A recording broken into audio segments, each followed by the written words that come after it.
Hello and welcome, everyone. I am very lucky to be here today with a friend of mine, John Kirbow. He's a veteran of the Iraq and Afghanistan wars. He recently wrote a letter called an open letter to Donald Trump from a veteran, and he has done a lot of other great intellectual projects here in New York City. And I wanted to talk to you, John, to get your perspective on this election that we are in the midst of. Yeah.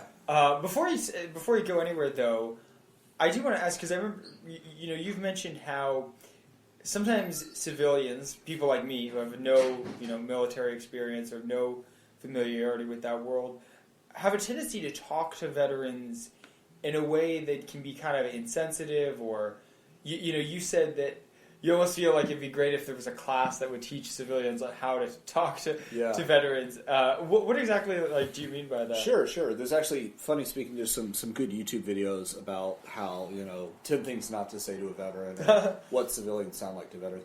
And the thing there is that it's not all the time. It's a lot of the times, I think people actually are very cordial, and I've had mostly very good experiences with, as a veteran, and I think I'm fortunate in that area.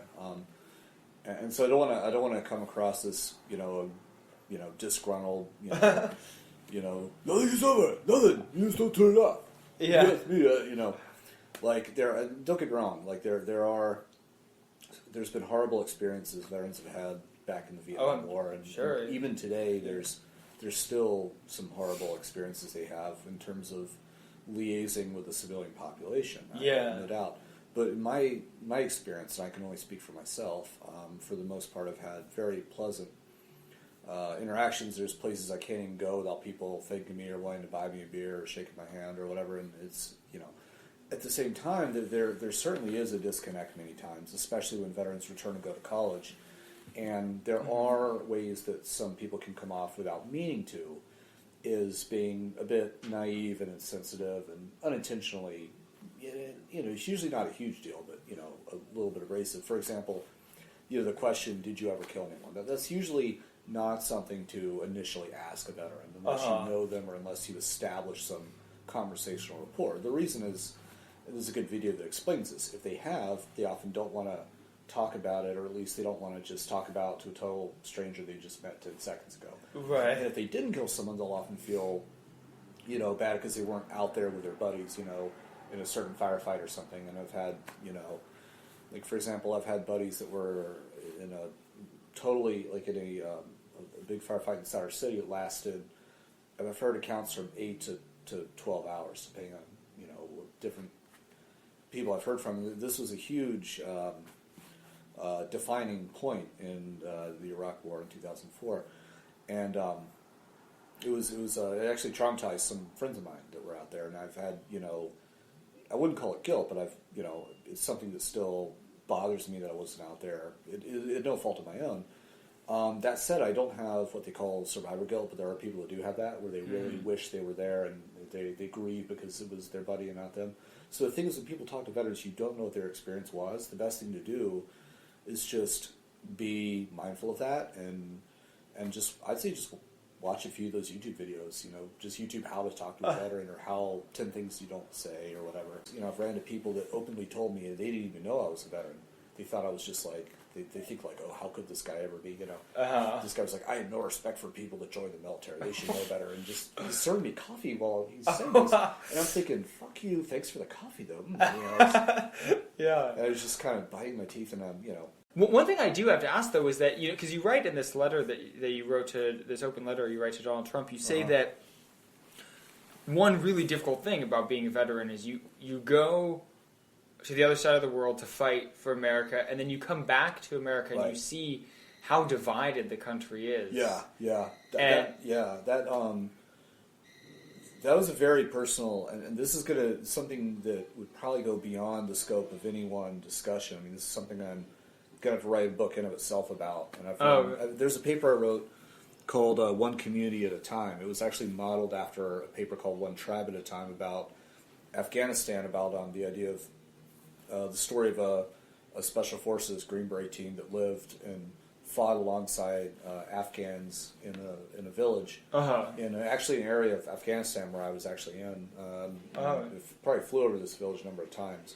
But it's an unclassified paper. It describes how a team kind of did the Kevin Costner Dance with Wolves thing, where they lived and dressed like the natives and broke bread and drank tea and fought alongside the Afghans, and basically lived in the village. And this is an effective way to work through the tribal system and through the culture. And that's the best way to win, is to be able to work alongside the rules and norms of how they exist and how they flourish and how they go about living, and to basically embed within the culture, and also to understand things from the ground up instead of from the top down. And that is profoundly important. So this paper called One Community at a Time is about doing this in American neighborhoods, where this wouldn't be done by the military or by the government. It would be done freely by veterans. Coming back from Afghanistan, this is around 2012, and then I had this big vacuum of, like many veterans coming back, and desire to continue to serve and to meaningfully employ my skill sets and motivations and put them to use in a meaningful way, and to continue to serve my own country. And I saw our neighborhoods, and Hurricane Sandy happened, and I started working within the communities in Brooklyn. And so then I realized that they value our skill set abroad, but when we come back home, we often don't get the basic support to continue our mission, or at least to continue to serve and do meaningful things. So a lot of veterans could do a lot to help build neighborhoods, to serve their communities, and that's a meaningful outlet. But then I also saw that just how desolate and just deeply broken the nonprofit world is. For example, the ability to get basic funding and support for putting your skills and ideas to use, and just how this creates a vicious cycle where people that have ideas and ability to contribute are stigmatized as part of the problem instead of the solution. And you mean specifically, why are they stigmatized? You have a few groups or organizations that have what they call a track record. They sort of have already managed to get money for what they do, and they may be great at what they do. They may be corrupt or bad. It doesn't. Regardless, they're the ones that get most of the money.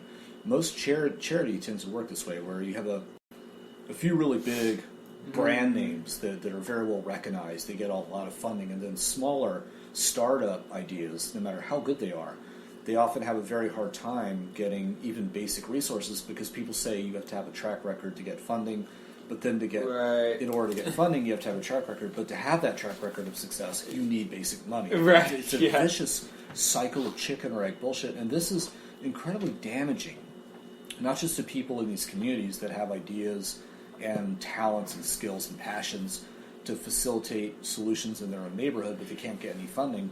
Right. And you could talk about how money goes to just a few select actors and how they continue to get the money, and most people don't get it. But also when people try to be social entrepreneurs and they try to put their ideas to use to help humanity or to continue to serve, it's very difficult to get even basic resources. And this creates a situation where massive amounts of human capital, be it knowledge, skills, talents, etc., go unrecognized and unsupported, so then people will have to devote their life elsewhere. They'll have to devote it to getting a regular job or to surviving instead of getting the tools to bring their dreams to life or to be able to help. Right. And so this is a failure, a fundamental failure, to recognize and invest in human capital and human potential. We accept the idea of people not having the resources they need, and we sort of glamorize this idea of people, we accept the idea that people continue to sort of go without the tools they need, and that you're supposed to expect to try to pull yourself up by your bootstraps, and that somehow there's a badge of honor to doing everything for free, as opposed, even if you're far more inefficient in doing it. Right. I saw just how fundamentally full of shit and just deeply depraved and backward and hypocritical that whole that sector is treated, or at least the world of how nonprofits are treated, and how unfair the funding game is, and how funders often fail to take risks when it comes to new ideas. You mentioned seeing how divided the country was. This actually especially hit me in a real... The first time this really rocked me personally was 2007. 2006 I was in Iraq for my second time. It was in the midst of the peak of some of the Shia-Sunni violence. They bombed they bombed a mosque in Samara, and then it was one of the mosque of one of the imams, I believe Al Askari Shrine, I think. I may have to.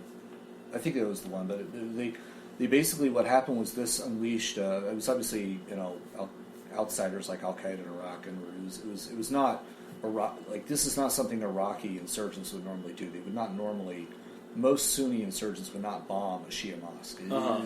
That is something that the worst of the worst would do. And these were foreign like fighters. Zarqawi. Yeah, exactly. These were foreign fighters that came over Iraq's borders through Syria and other places. Jordan.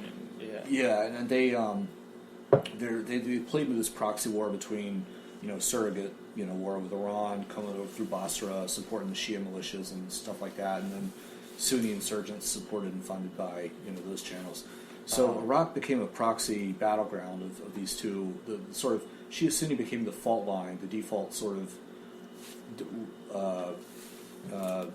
tribal camps of this kind of ethno-sectarian and political violence. Mm-hmm. So most Iraqi Shia and Sunni didn't hate each other, but those became the identity politics. Right. There was a very real Shia-Sunni divide in the sense of political power and fear of being marginalized from the Iraqi parliament and stuff like that. So long story short, I came back from Iraq very, seeing how horribly divided and trampled on that country was and how much they were suffering.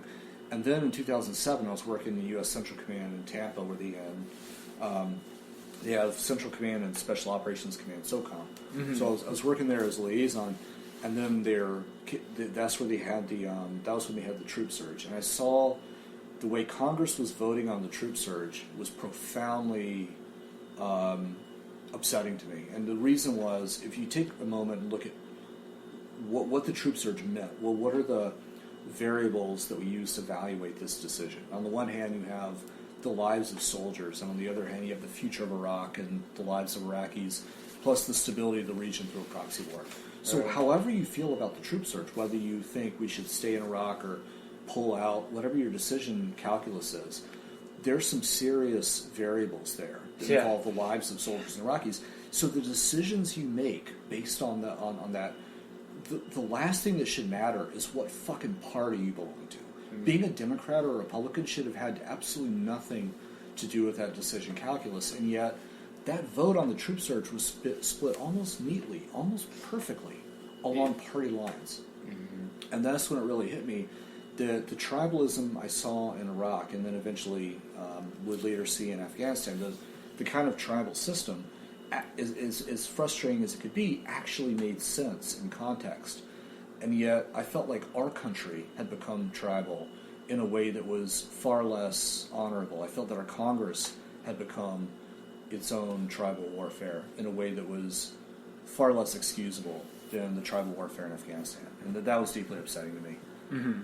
I mean, so you come back to America, you see this tribalism, deeply frustrating. Then, I have to ask, what do you even begin to make of this election that we're about 2 weeks away from voting on? Geez, I don't even know where that's another thing that's just, I think there's several factors here. I mean, on an emotional level, I feel it makes me deeply worried and also very angry, and the way I'm responding to that, I have a hard time staying on the sidelines. Like, I'm very polarized. I'm either going to be the dude in Big Lebowski who doesn't give a fuck and will sit down and drink a White Russian, which I'm drinking now, something similar to that, and basically just be withdrawn and not care and enjoy my life. Or I have to be in the fight. I have to really be doing something meaningful. For me, there's no in between. I'm not just going to go out and vote once a year and say, oh, the system's so bad. Like, I'm either going to be... it's one or the other for me. So the one I'm trying to kind of fight back. And so my response emotionally is that this represents a fundamental failure, both top down and bottom up. At the top down, it's a deep embedded, it is a very systemic corruption and a kind of corruption at the heart of our system that has to do with the revolving door between elites, money, and political power where power is concentrated in fewer and fewer hands at the expense of the majority. And that is true. I mean, it just got recently announced that AT&T bought Time Warner, which, that's just an example of further consolidation and concentration in the world telecom industry, and you actually are seeing these incredible monopolies and oligopolies springing up of a lot of the airlines are getting all bought up into the same company and things like that. And you're right, power is being concentrated in that's a good fewer example. And fewer hands. It's good to give these examples. Another one is interlocking corporate directorships, where like General Electric could own shares in defense acquisitions or something like that. Right. The media being owned by fewer and fewer people. Yeah, apparently 90% of the television we watch is owned by 6 companies. Yeah, that's why I think another thing to talk about is this revolution of alternative media and reason-based conversation. And right. We're talking about earlier is getting people with different views to come to the table, humanize each other, sit down across race and ideas, and just fucking bypass the system of polarizing bullshit and really get us talking in a humanizing and smart way and use alternative media to do it. We have to reclaim this republic by tackling the money and corruption at the heart of the system.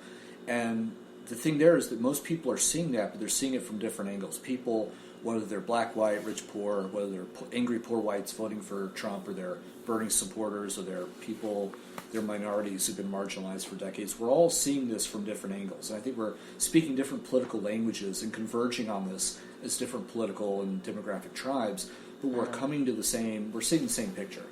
And it's almost like a 3D image, and we're honing in on it in different ways, but we're starting to see this convergence across the country, across the American landscape, between, when you look at the Venn diagram overlap between Trump and Bernie Sanders. There's a lot of, these are two very different movements, but there's a lot of overlap between these movements. Oh, yeah. There's a good meme with Occupy and Tea Party where it shows the concentric circles, where the Tea Party says, government has too much power, Occupy says corporations have too much power, and then in the middle, where they overlap, it says corporations lobby government for more power. Right. For more rights, and then government enforces it. So they're seeing the same picture. Congress regulates Wall Street, and Wall Street regulates Congress. And these differences are often mediated by brain wiring and neuroscientific differences between liberals and conservatives. There's research on that by a guy named Jonathan Haidt and Chris Moody and all that. We could talk about that forever. But then this is also mediated by nurture and socio-cult, and by just like upbringing and indoctrination. And that's a problem too, because people are often arriving at their platform of views based on groupthink, based on tribalism, based on how they're brought up. So when one person's views on one issue, like abortion or guns, is a predictor of like 5 other totally unrelated issues. When I can look at your views on economics and predict your views on global warming, guns, and war, that's a problem, because if you're a free thinker and you arrive at your views based on an ounce of reasoning and critical thinking, there should be nuanced differences between these different positions. The truth is, we've been more polarized than ever. So this election, for me, is a kind of a tipping point of absurdity and nonsense, where we're so fucking polarized, people are starting to get pissed off, and they'll do anything they can to buck the system. And South Park nailed it when they said a lot of people are voting for Trump not because they're pro-Trump, but because they're so eager to get back in the system that they see Trump as their nuclear weapon they can then redirect and shoot back out. But also a lot of them, it's about relatability. They're so jaded by being let down by these politicians that anyone who doesn't talk like a politician and is outside the status quo, no matter how many times he grabs a woman the wrong way, they don't care. They'll stick with this guy because they're so attached. It's like, hey, he talks like me. He doesn't sound like those other politicians. And this only goes so far. Like, I'm all about, outsiders coming in and disrupting the status quo. I like disruptive innovation. I like creative destruction.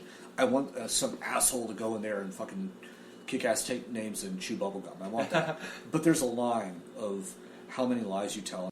So I think the thing is, we've reached such a tragic point where from the top level, the system's so deeply corrupted, and at the bottom level, the bottom-up part is how polarized we are and how fragmented we are, and how unwilling we are to talk to each other and how we demonize each other, and that enshrines a kind of douchebaggery into the very fabric of our conversations. Where if I'm a conservative, I'm going to demonize you as being a liberal communist who hates America, and if you're a liberal, you're going to, think that everyone who's at the Tea Party is a racist, and we just have this very in-group out, kind of this binary thinking, this us versus them, Sith Lord kind of Anakin Skywalker mindset, And this is a very problematic.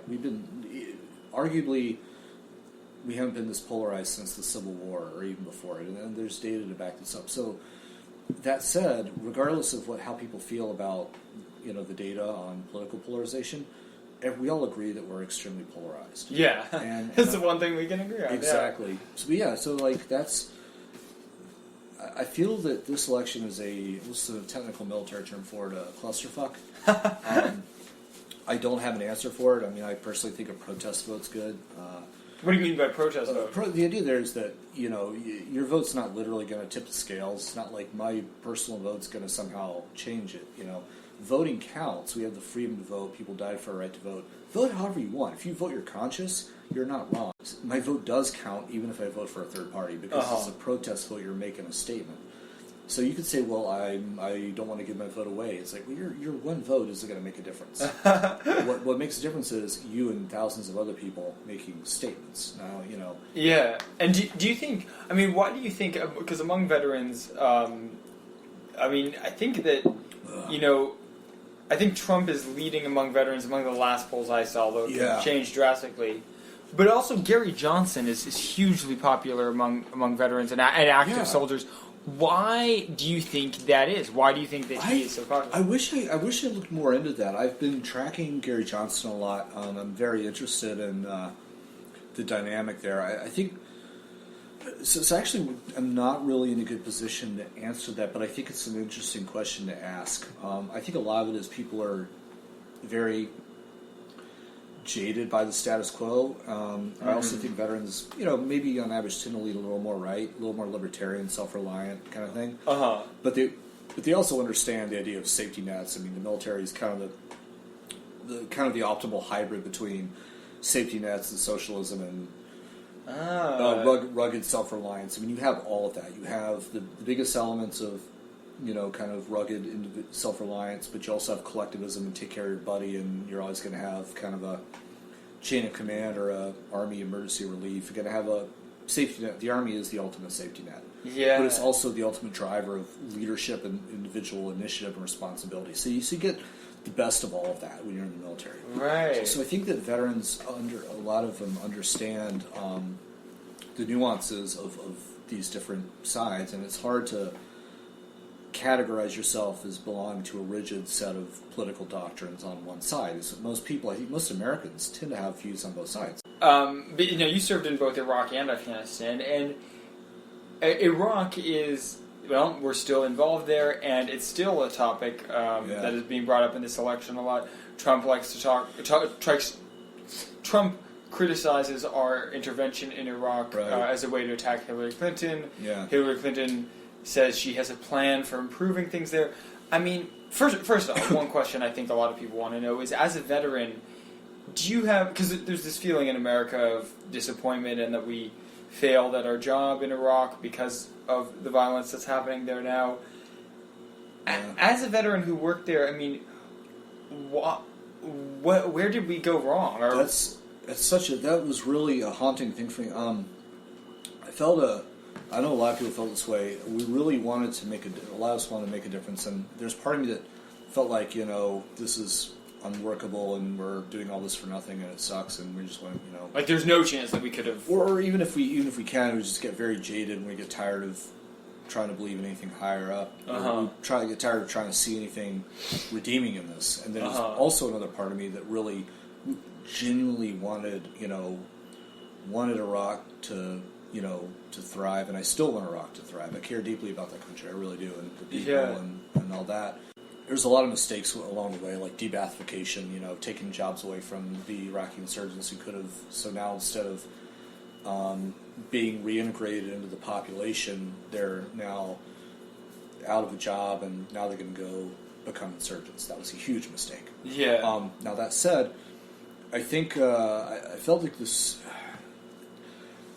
A lot of the problem was not only the power vacuum created, which ISIS filled, and which created the proxy war between Shia-Sunni, backed by Iran and other Saudi Arabia and Qatar. And right, exactly. For these regional aspirations, but at the same time, the feelings of betrayal between Shia and Sunni going back and forth, and the Maliki government and things like that, and the Sadrist movement, and so you had this. A lot of people, when they feel cornered, they feel desperate. They often will turn to extremism. They'll turn to something that restores their sense of control.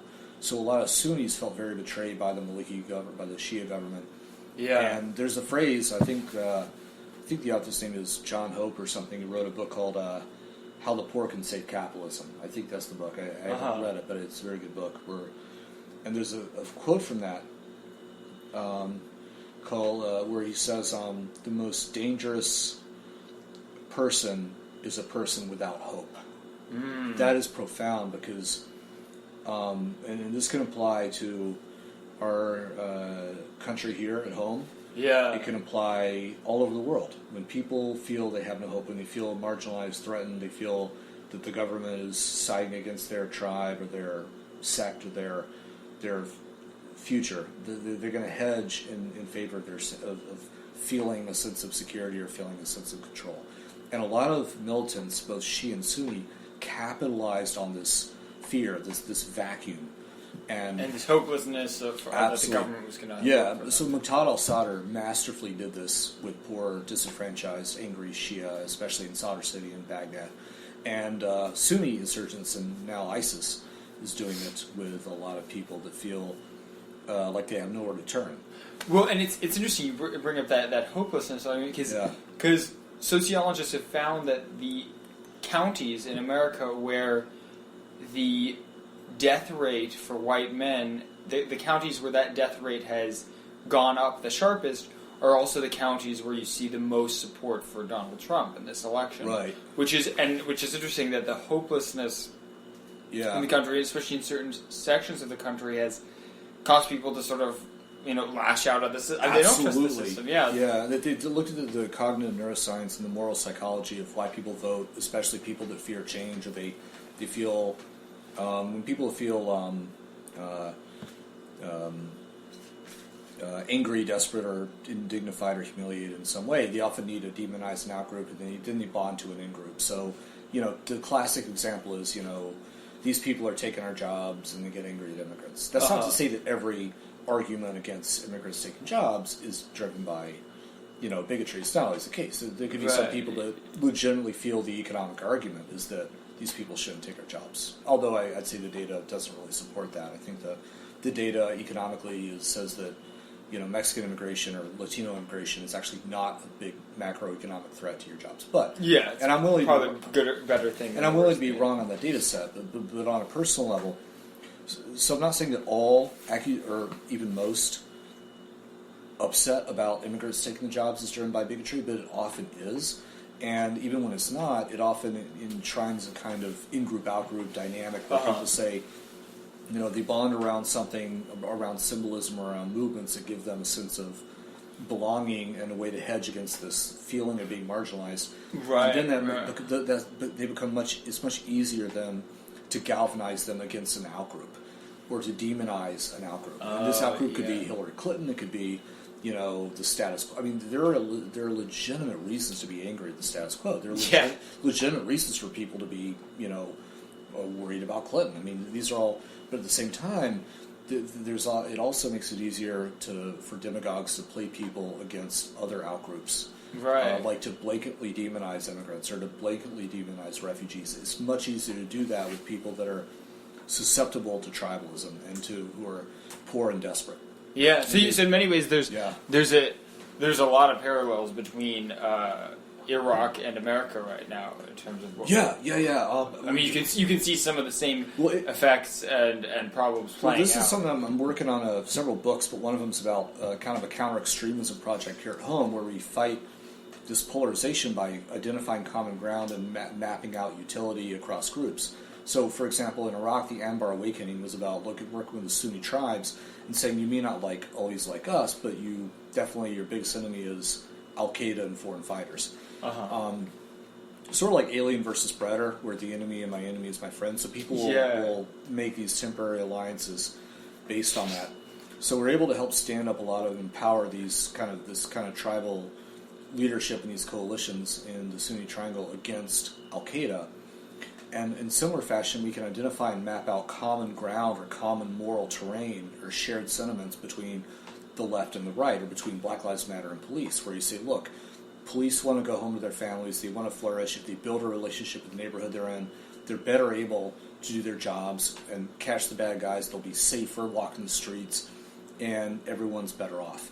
if you're a Black Lives Matter, it's like, look, you want to build good dialogue with police or retired cops that can speak freely about the system, that can help reform the system, and work with the ones that can change the system. Yeah. So it's in everyone's interest to maximize. Is our friend Robert Wright talks about a non-zero, a situation where everybody's better off. Right. A cooperative arrangement where we're all, Yeah. And how do we get there politically, though? From this election, which just, like you said, I mean, feels so hopeless, so dispiriting. Yeah. I mean, how do we get to a point where we feel like we can move forward together as a country after? Different people may value different things, but at the end of the day, we tend to share a lot of common ground. We want to see corruption taken out of our system. Right. We want to take care of the poor. We want to enable people to transition out of poverty. We want a better system of policing where police can build relationships with neighborhoods.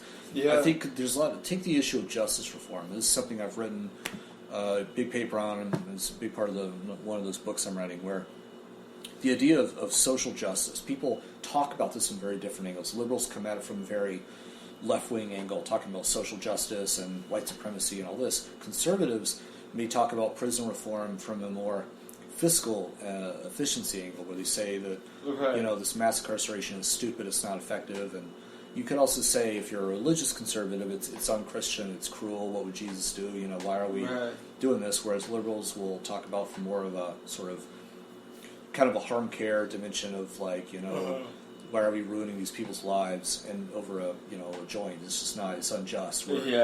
Now, there's a big overlap here because both sides have good reason to say this is stupid. Conservative leaders standing side by side with people like Cornel West drag Sean Hannity out of his radio stations. Sit your ass down, sit next to freaking people on the left, and start talking about why we should come together on this issue. And go down in the history books on the right side of history.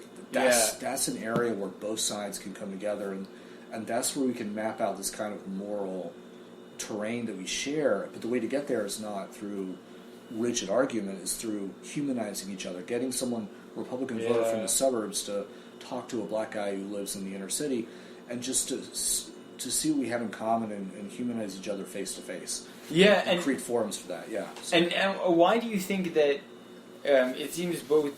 I mean, well, it seems like so much of Donald Trump's campaign is based on dehumanizing people. Why is that? Or is I mean, he does humanize certain people. Usually people who are persecuted, himself, or people who are persecuted by. He talks about the people who've been murdered by immigrants or the people murdered by terrorists. These things. I mean, I guess it appeals to very lower brain patterns. I would say this at the level of the brain where you can appeal to people are driven emotionally often by their amygdala and the fear pathways, and that is a more salient, or that is a more emotive shortcut to the brain. It's a more direct route to get people to respond. It's like waving a shiny object to a child. What's a better way to get a kid to respond? A crossword puzzle or a shiny object? Trump's campaign is one big shiny object dangling out there for the amygdala to fire off. Yeah, well, and it seems like that's true not just for his supporters, but even for his opponents who, I mean, it's like moths to a flame. You just can't stop listening to Trump.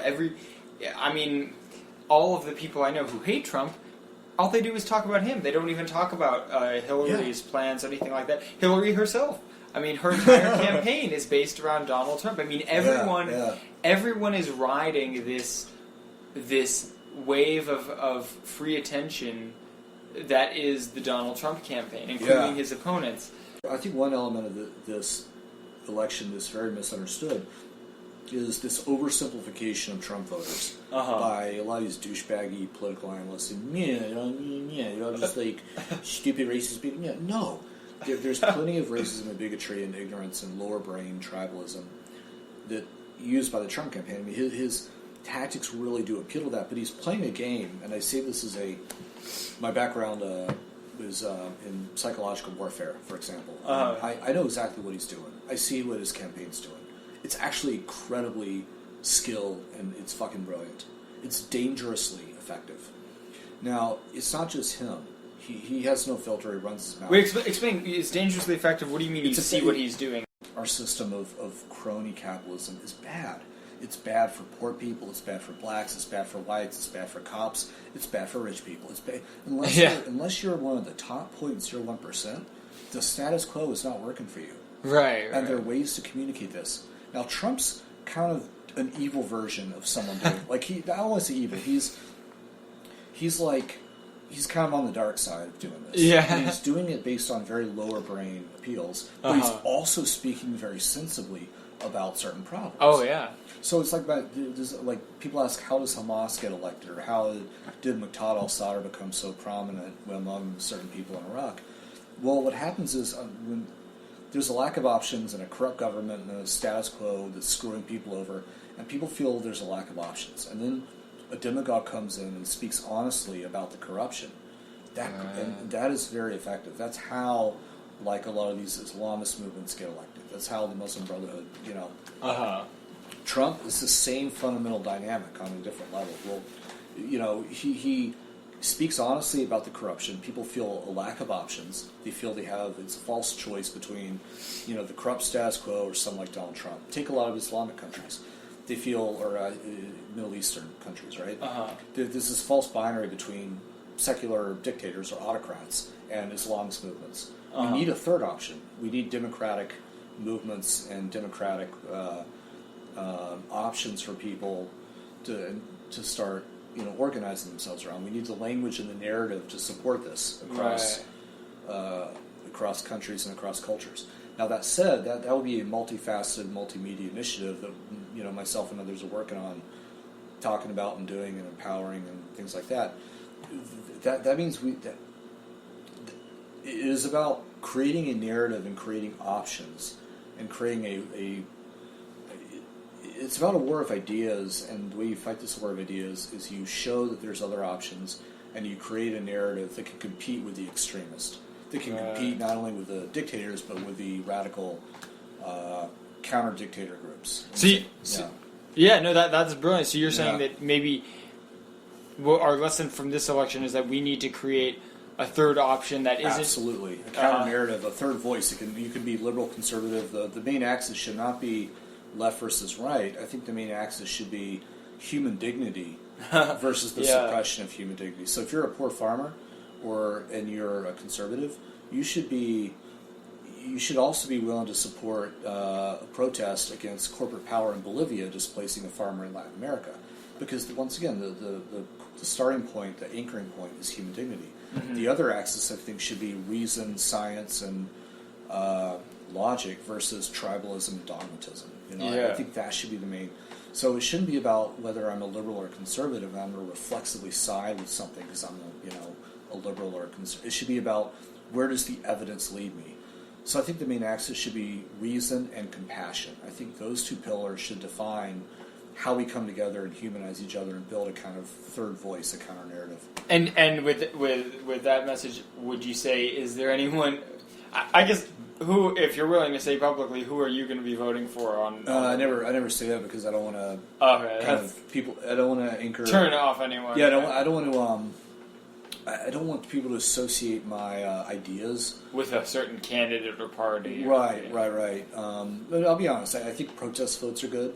I think the two-party monopoly is patently dangerous and terribly corrupt. And I think that I encourage people to realize that the main weapon here is not just voting. It's instilling a sense of critical thinking and reasoning into our society, but also humanizing each other. I think the best thing people can do is go out, find people you disagree with, have coffee or beer with them, and for the love of God, take the stick out of your ass and just stop being so damn tribal and just start humanizing each other. Yeah. And we got to build that counter narrative and really empower this war of ideas, or at least empower this kind of alternate third way that avoids this false choice. It's not just about a third party. It's about a movement that allows for people to be reasonable and compassionate in a way that transcends identity politics. That's fantastic. And thank you once again, John. And I look forward to talking to you again. Thank you. Yeah, ma'asalam.